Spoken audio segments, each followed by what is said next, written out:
What's going on, everybody? It's Derka of Whataweeb, bringing you a new Should You Pull video. We're here to discuss our first ever on NA alter ego Meltlilith. I hope I said it right. So she's from Fate Extra, Fate CC / Extra, whatever. A game that a lot of us in the US may not know. It's got definitely a cult fan base, so I'm sure a lot of people watching this video know about her.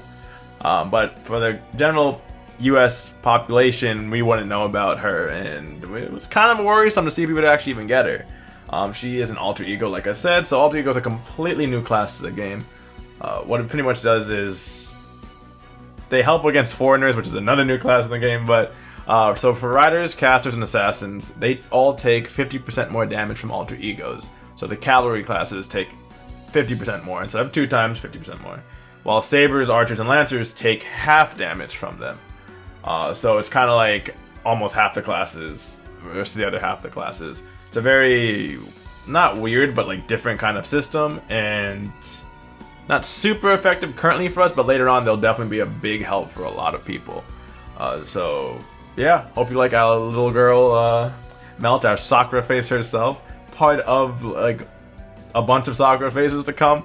But you know, this is, once again, this whole Should You Pull video is my opinion. So yeah, let me know what you guys think in the comment section below. And if you are a hype member, like, comment, subscribe to become a video today. Make sure to check us out on Twitch, Twitter, and Discord, linked in the description below. It's been a long time since I did one of these, so I hope you guys do, you know, suffer through it with me. Hopefully I do a good job. But let's just jump into her card setup. So she's got 2 quick, 1 arts, 2 buster setup, 4 hits on the quick, 2 on the arts, 1 on the buster, and 6 on the extra. So she got a lot of hits going around. Her NP gen is actually pretty good. Her NP gain is like 0.92%. That's really good for the number of hits she does. So she'll be able to get her NP up pretty reliably, which is super helpful because she has a really good NP, which we'll talk about later. But with a pretty big attack stat for a 5-star and a slight advantage on a lot of the classes, she has definitely niche usage.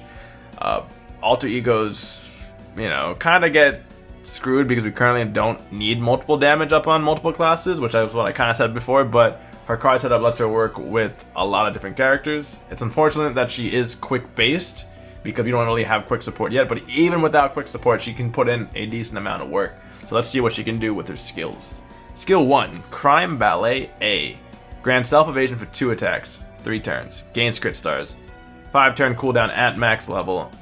This is pretty much a better version of Cool Alter's Evade. On a 5-turn CD at max and 15 stars on demand with a 2-hit evade, it's just good. Any multi-hit evade is just good because she has it for 3 turns, so if she keeps it for those 3 turns, alright, it goes away, but it's only a 2-turn downtime, right? I personally think it's better than Cool Alter. Some people might disagree because of Cool being who he is, but it's simple, easy to use. Could get lucky and hold on to it. Just having that like 2-turn downtime that I mentioned, just a good get out of jail free card. And if you guys haven't seen any of my videos, you know I'm very biased against towards characters who have a get out of jail free card.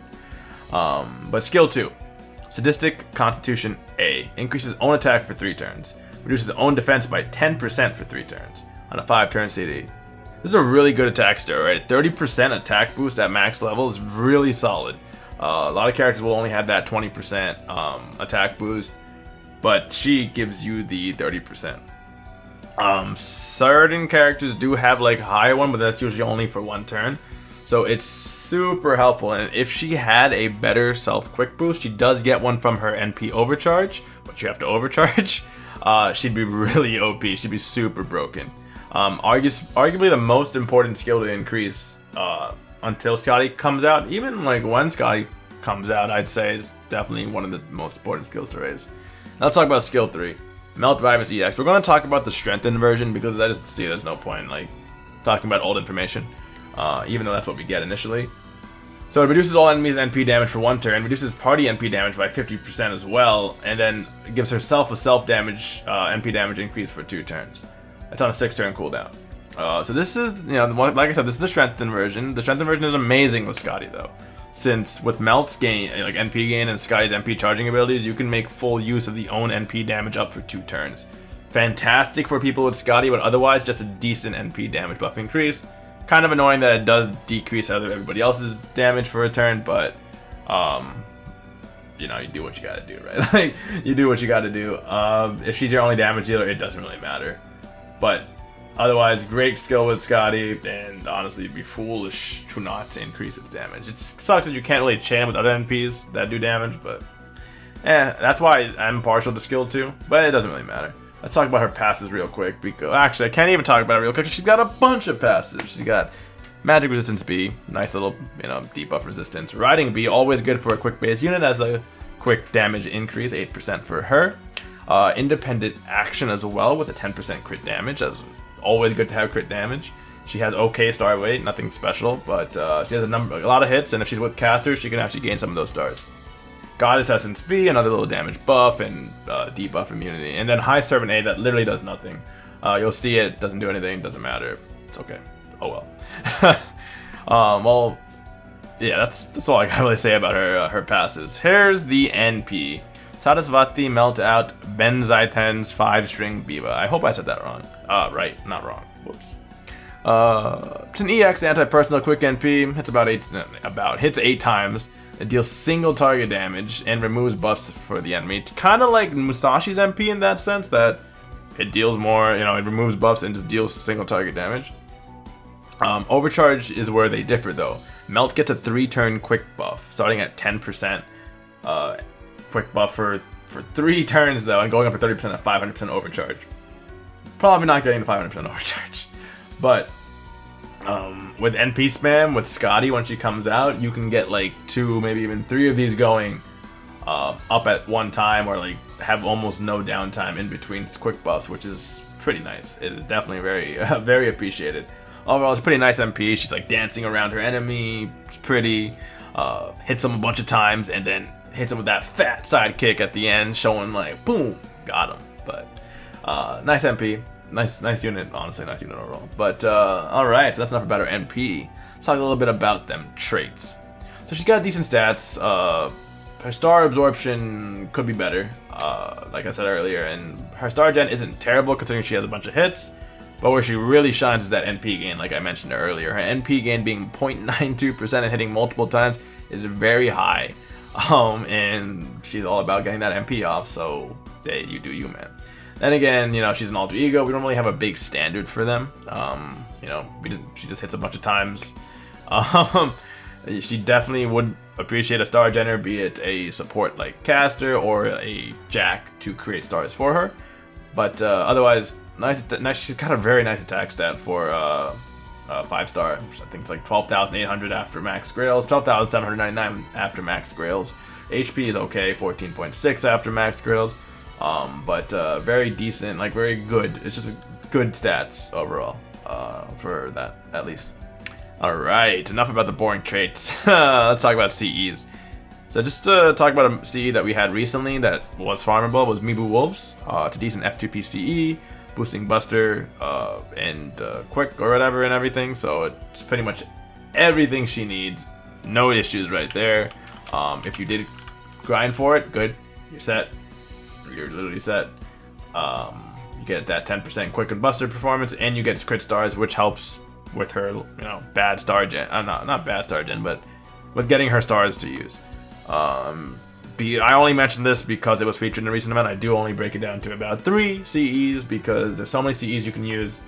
As long as it, honestly, in essence, it has to either boost quick damage, quick and buster damage, NP damage, and starting NP gain is super helpful. Anything with those 4 are super helpful for her. Something like Knights of the Marine is pretty decent because it gives a 15% quick buff and a 16% NP starting gauge at max limit break. One of my favorite quick CEs right now, at least, that we have, even though I only have one of them, but 50% is still good enough. And another one, very good, Dumplings Over Flowers, 20% quick performance and 20% NP damage, much more aggressive. You're pretty much saving to nuke the nuke the enemy. It's really good when Scotty comes out for sure. So if you have that, amen, you're set. You're set for a little bit. There's a bunch of other CEs you could use too. I just broke it down to these 3. If you have one that you feel strongly about, let me know in the comment section below. Otherwise, let's just talk about the team comp. I've been mentioning Scotty so much. Some of you don't even know who Scotty is, I bet. But Scotty is a quick support that we'll get next year. Waiver, of course, works with like any unit. Then we have Jack, ultimate crit star generator, and her discount version of Fuma Kotaro. So if you don't have Jack and you have Fuma, you still got someone to create crit stars for you. MHXA actually has the same deck as her, so it does help in a more aggressive team comp. It also covers her weaknesses to knights by doing extra damage to all of them while she can't do it to like the Saber, Archer, and Lancer. That'll never change, and that will always help Melt out a little bit. Atlanta is currently one of the quick supporters we have in the game and helps out a lot as well. She does take away from her general star absorption though. Then we have Hans, ultimate support for F2P of all time. That'll never change either. That's something that'll never change either. It helps Melt out so much as all of his skills just work to help her out, help anybody out, to be honest. But yeah, no, I know it's a little quick. I went through it, but let's talk about should you pull for a little Meltlilith. Well, our spiky-footed friend is definitely one of the better alter egos out there, especially on release. She does not necessarily fill a role, but at the same time she covers a bunch of roles at once, so more of a multi-role kind of character, which can be really helpful for people. High damage output with quick support, and we actually, when we actually do get quick support, she skyrockets in the gauge and damage gauge. But yeah, as of right now on release, she's still good. She still does a decent amount of damage and will help a lot of people cover some weaknesses they may have in their team. She also doesn't get a lot of raid ups, so if you like her, this is the time to get her. But yeah, so what's my verdict? In my opinion, she is worth pulling for sure. She can be a huge help to a lot of people who are missing units to cover the cavalry classes, and she can be one unit who does it all. So I think she'd be a huge help to anybody's team, and she only gets better as time goes on. So yeah, that's my 2 cents. So if you guys did enjoy, remember to like, comment, subscribe to become a Whataweeb today. Make sure to check us out on Twitch, Twitter, Discord, link description below. Otherwise, this has been Derka, Whataweeb, and sayonara.